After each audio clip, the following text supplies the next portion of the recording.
Welcome back no mga ka-J-Load Nation no. Ito testingin natin no, pares mga paninda.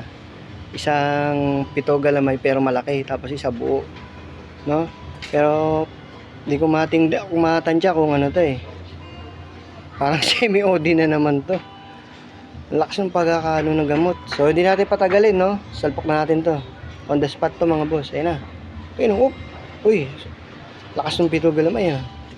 Pero malaki, kita nyo yung agwat oh. 8 Gs yan. Ayun na, tingnan natin. Pito yan ha. Pito yun nandito. Ah! Headshot niya agad. Ayun oh.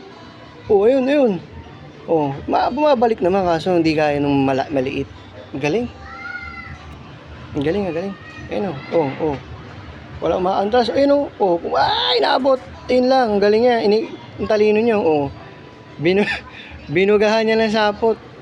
Oh, alisin natin. Kalas natin, no? Kalas. Bilot na siya, oh. Spider. Binugahan niya na. Oh, nakaalis ka dyan. Naka-video ko. Alis ka dyan. Napuruan niya na mga boss. Wala na, oh. Natiinan niya. So, nanalo yung pito, no? Pito yung galamay. Oh, yung pinutol niya, oh. Tingnan natin kung mabubuhay pa. Kung makakasampa pa to. Makakasampa ka pa ba? Wala na. Wala na, boss, oh. Napuruhan. Direkta oh. Yan may tama siya eh no. Oh. Ayun oh. Pito lang yung galamay niya. No, tinisting natin no. Kasi nagkahan. Dapat na mga Ano? Tingnan natin kung kainin niya to ha. Tingnan natin. Ayaw. Gusto niya laban eh. Wag.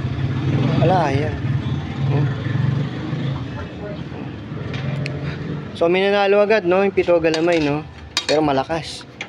One shot lang siya oh. Ayun oh. May benta rin ano dito, chicha. Ayun, kinain niya na. So, ayun. Binilutan. Mabilis-bilis na laban. So, ayun, huwag niyo kalimutan mag-like and subscribe sa ating channel, no?